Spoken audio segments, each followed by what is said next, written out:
पचार कहला प्रभु कहीं ना पुरी ना मु समस्त सबु इच्छा को सेठी पूर्ण करे बोली समस्त पूर्णता से परिपूर्ण होइके अछि बोली समग्र जगत ताकू कहे पुरी मनीषर शेष भोक शेष शोष शेष इच्छा को मु पूर्ण करे बोली समग्र जगत ताकू कहे पुरी मु देइछि सेइथि ता ना होछि पुरी।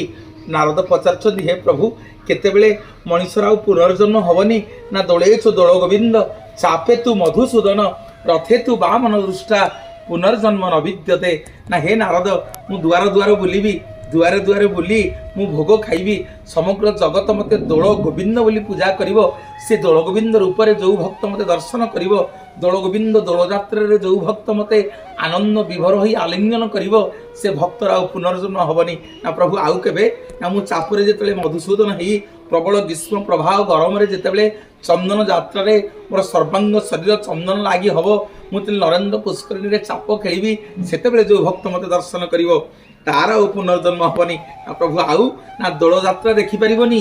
यदि देखि परिबनी सी नरेंद्र पुष्करिणी चाप यात्रा ताले परिशेष रे मु वामन दृष्टा वामन होई